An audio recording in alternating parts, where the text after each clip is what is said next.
What's up traders, welcome to today's video. In this video, I want to share with you what are the key levels that you ought to pay attention to leading to the close of 2023, as well as whether the Santa Claus rally will eventually arrive after an extended run in this market that we have witnessed in the past few weeks.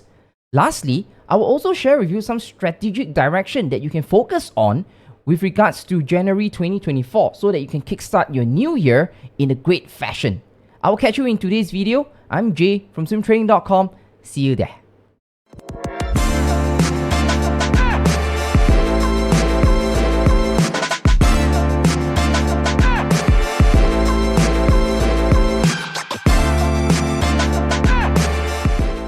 On this market, right? Yesterday was like, whoa. Today is like, 74%. Let me draw some parallel, 74, what am I talking? 0.74%. Let me draw some parallel to what we are feeling now. The feeling that you are having now, which is, I want to buy leh. But so high already. But yet, I missed out the action. I want to buy leh. This action is called what? This feeling is called FOMO. Can everyone type FOMO? Look at the facts.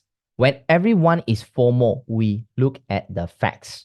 Okay? So I want to draw some parallel to this period. How many of you remember that not too many months ago, right? Not too many months ago, the market just go up and then it consolidated sideways without a significant pullback, and then it got up further and it literally squeezed out this market breadth already so high already, there's a 70+% already. Then after that, it finally hit like 90 right? It finally hit 90% before the pullback. So this is very similar to what we have experienced just a couple of months ago, right? Just a couple of months ago. How do I know this?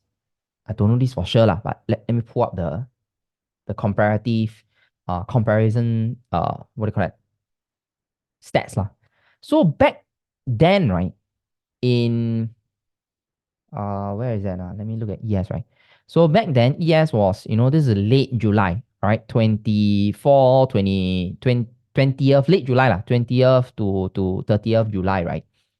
If we look at the overall market from a 50, percentage of stocks above 50 days moving average, if we look at this, right, at that point of time, you can see that the market breadth was in line with the traditional. So where my cursor is, right, it's in line with traditionally, where the 75% level, where it pulled back, where usually it does a pullback, given that the market is not super extended.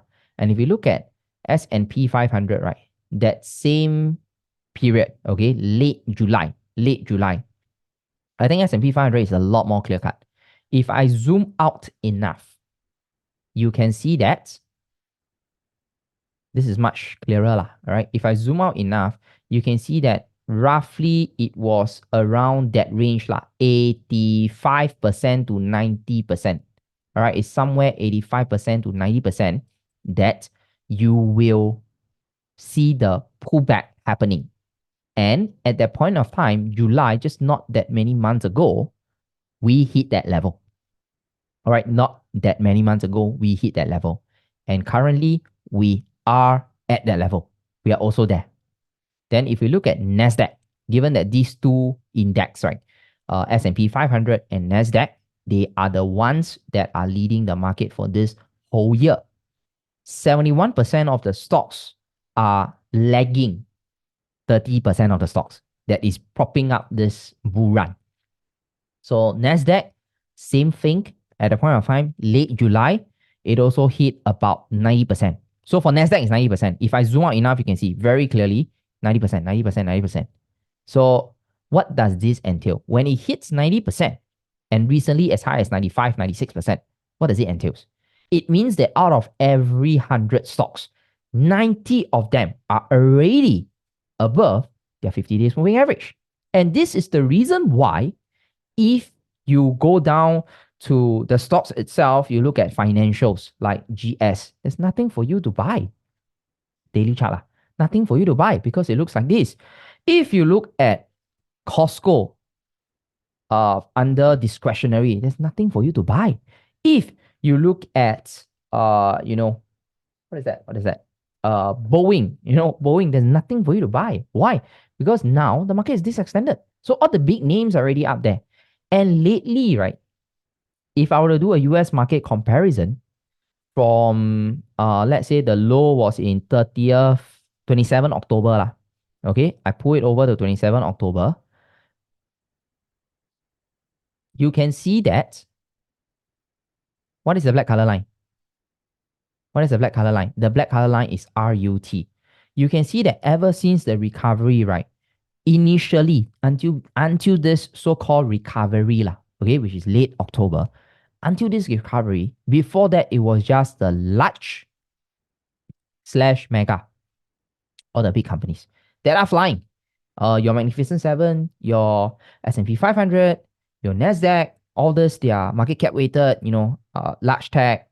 They are the ones that are flying. But as of late, right, especially as of late, you can see that there's some rotation into the smaller stocks because the big stocks has already gone up to where they want to be lah. All right. So the labels, I'll put a symbol name. From that recovery, you can see tech still do very well. Then followed by, in fact, right? Okay, in fact, SPX and Dow Jones is about there, in line with the broad market of NYA as well. These two are around there. But one that stands out is into the smaller companies. So this, on a grander scheme of things, this is what has happened. So with these, right, you can see that this falls in line with the overall breadth, which is here. So this falls in line with the overall breadth, which if you look at F and S&P 500, we are there already, 85, 90%, we are there. Then looking at NASDAQ, we are there. In fact, it just, this stretching, the high of it, right? Let me see, where is it? This high of it was at 96. Okay, this high of it was at 96. Back in 2020, the high was 98. That was that crazy lah. Okay. So what happened in 2020 June? What happened in 2020 June?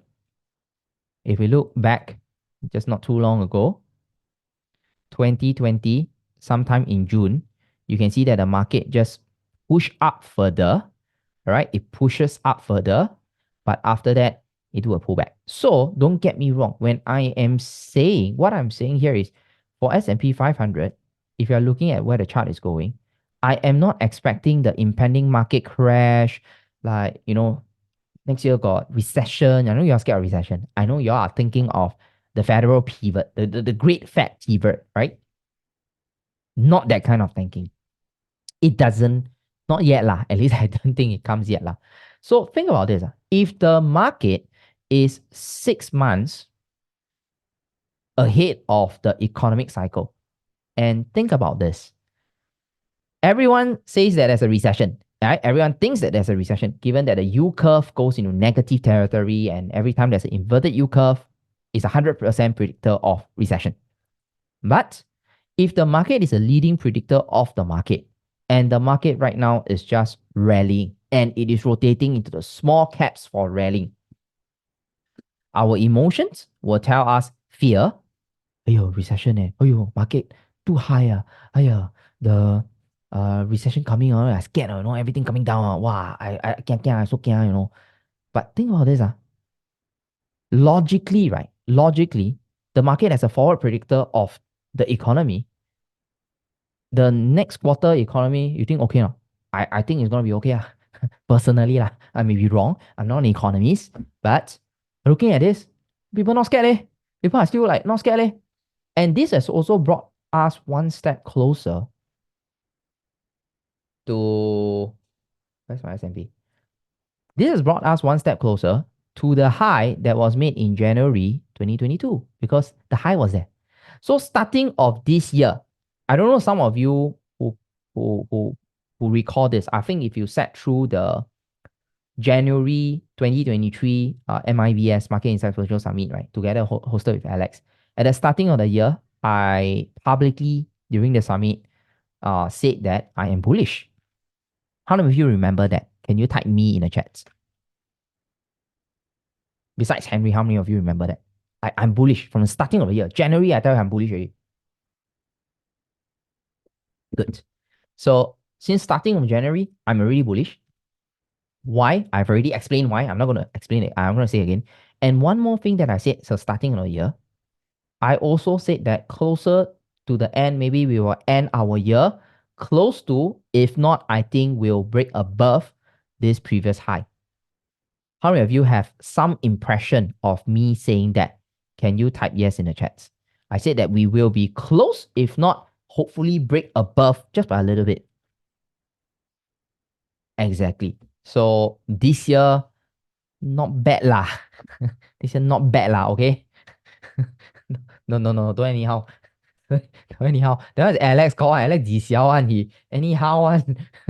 He, you know, he's like one of those person that if he doesn't like attention on him, you know what he do? Wow, look at that guy. The guy's the god leh. Wow, it's like he kind of sigh. That guy he push me to go and die Anyhow don't like that. Later the real god strike me. Take lightning strike me. I scared. My any kwan my luan lai. So with that said, right, I think that we are still going to continue on this year. Okay, we are still going to. I think that moving forward, it is likely that we are going to continue this momentum. So same as 2020 June, right? Where's my 2020? Here, over here. 2020 June, right? You can see that the drop, how much is the drop? How much was the drop?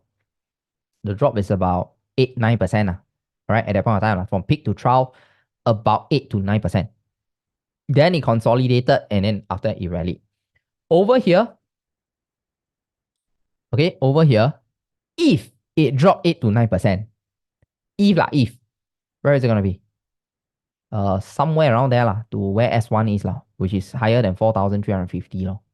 So what is my prediction for whole of 2024? Well, I can't speak for whole of 2024 because 2023 was easy. Why? All the macro factors was already laid out in front. All the cards were already laid out in front and open already. So you know that just going to be like that lor. All the cards there already they're already saying they are going to increase it to how much, roughly how much. It's just a matter of whether is it this month, is it this meeting or next meeting, and that's it, right? Then true enough, they stop at 5.5 and it just plateau sideways at 5.5 lah. So if you recall also what I shared with you during the physical gathering, I said specifically that whenever that time I did a comparison, right? I look back at 2019, I look back at what is that? 20, the one before 2019, then after that 2006, 2007, then I look at one back is 1990 something, okay? Leading up to the interest rate hike, plateauing, right? Most of the time, the knee-jerk reaction, except for .com, all right, except for .com bubble, most of the knee-jerk reaction is what? Most of the knee-jerk reaction is at least neutral to bullish one. Why? Because people are forward-looking. You are forward-looking. I am forward-looking. I am worried for what's to come next year. I mean, on a personal and business front. So, like, for example, you yourself, you will be also thinking, hey, what's going to happen next year? Everyone's forward-looking. So, when you're forward-looking on a contraction cycle, you will overcompensate. You will be over-prudent to, I don't know how bad is it going to be, but I am going to be more prudent so that I think can tahan through lah. And by that measure, by that virtue, everyone is going to what? Is going to overcompensate. Then, what happened here, right, is that, hey, now I know that it's going to plateau. Next year, in fact, going to cut interest rate. How many times? 3 times, 75 basis point. So the yardstick for next year is 3 times of cuts, 75 basis point. That is, most people believe it's somewhere around there. Some believe that it's going to be 1.5%. All right, 1.5 basis cut until December, which is 1 year later, is a 1.5 basis, 1.5%, not basis point. 150 basis point cut, which is 1.5% by December 2024. So why I said I cannot predict beyond, let's say, H1 of December 2024 is because I don't know how they will shift this. In 2022, right, the market was just going haywire and crazy because they were just shifting this. And that time people was having a bearish tune because they want to be overcompensating for what? Hey, my interest expense is going to increase. So I better do what? I better set out some extra, lah, you know? So I also don't dare this, don't dare that, right? Next year, think about this. Now it's back to already. Huh? Like that only. Hey, gonna drop leh. Wow, they pie. So it's not just about the absolute, it's about how you feel. And it's like, moving forward seems easier, huh? Then what? Then the actions you take now will naturally be more inclined towards bullish law. So this has this is how the market has been and will always be, for in the history of mankind, because this is how humans behave. This is how humans think. So, Harold, the Fed would be desperate to avoid recession before presidential election and scared Biden lose. um, I think my personal view is that Jerome Powell JP he's the real god he has the key and he holds it in his hand So JP he is pretty confident he is pretty confident of what, of a soft landing. I don't know why he is that confident, but my best guess is this: he is pretty confident of a soft landing for two reasons. Number one, QE. There is no QE right now. Not right now. QE is zero. You just bring money here, yeah. Just start to bring here, yeah. But now QE is zero. So that's the first reason, QE as a soft landing. Second, right, I suspect the 5.5% that they raised until right was an overkill, because you see from the statistics that they are tracking, right, the core PC numbers, the headline inflation numbers, what happened was the drop was quite drastic. The core PC numbers went from like 6 to 5 to 4, and then now it's at 3 plus, right? Long-term target is between 2 to 2.5. That's a long-term target. So it seems like I get a feel that they are like, never mind, raise until 5.5 lah. I think you all can take lah. You what won't kill you, will make you stronger Somehow I got this thinking that I just overkill you first. Okay, I just do it there. You all still can take it. Economy machine won't break. Never mind lah. This one I still can drop what. And think about this I drop by half interest rate is still at 2.75. Even I drop by half That's how sickening it is And not too long ago, just in the last decade, we were enjoying the decade of growth of what, 0.25%. And don't forget the third thing. The third thing is this the propensity for the Federal Reserve to act in unison whenever shit hits the fan. Think about this. For COVID, right? COVID, of course, hit us just, what happened? Oh, cannot go out. What, circuit breaker? What, piang eh, xiao liao. It hit us like that. And the economy just suddenly jam brake and come to a abrupt stop. And guess what? They cut the rate first by 1% first. And the other slowly 0.25, 0.25. What they do? 1%. Cut again. From 2.5, bring down to where? Bring down to 0. So this is the how to say the willingness of JP and his board of governors to really just jump into this arena, right, and say, no man, if you go down, I have measures that I can control lah.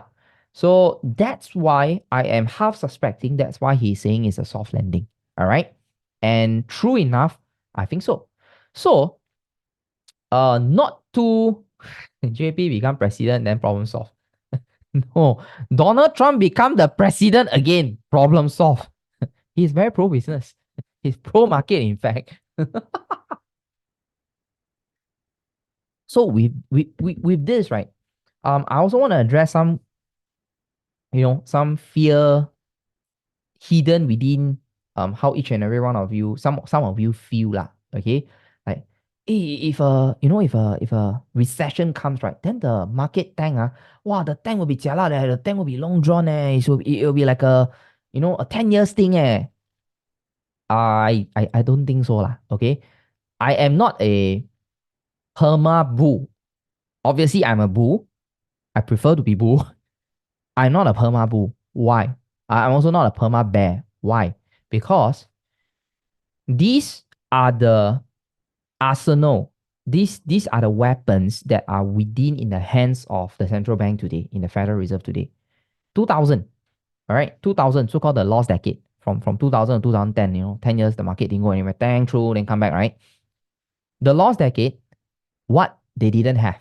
They didn't have QE. QE was something new until, just 2008 only. They didn't have QE. So this time it is very different. And no two market crashes will ever be the same and be of the same reason, arising from the same reason. They will likely be similar due to similarities in some of the factors, but they will never be the same. Because why?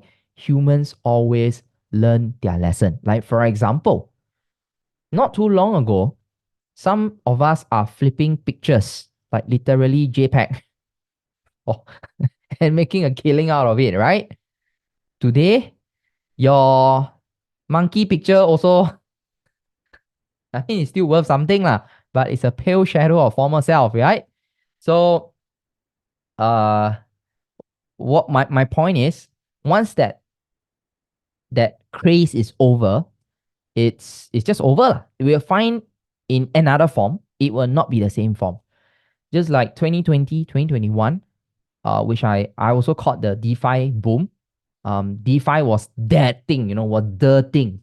And then after that, it jumped over to NFTs. Wow. Then after that, start of a whole spiral down, right?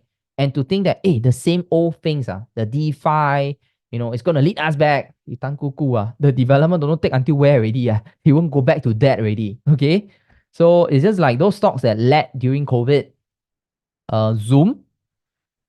You go and see where they are. I love I mean we're having this meeting because of Zoom. I can't fault them. It's a good service. I like the software, but the stock I don't think it's going up to 600 lah. So whatever that led us there won't be there to bring us there again lah. So that's just that's just my honest opinion lah. Okay. So my conclusion for this market, right, is don't be too afraid. Okay, don't be too afraid. Of course, don't be too aggressive. Like now is not the time for you to be aggressive. Now is the time for you to, if you have long positions, reel them in, number one. Number two, if you are looking to go in long, then adopt a very short time frame. Like, you want to do a AEP swing, you want to do a hit and run, bearing in mind your risk to reward. I mean, that still makes sense. All right. So what are the actions that we can take? We can look at short-term AEP. We can do our hit and run, our hit and run trade plan. And these are the things that we can do should you want to go long.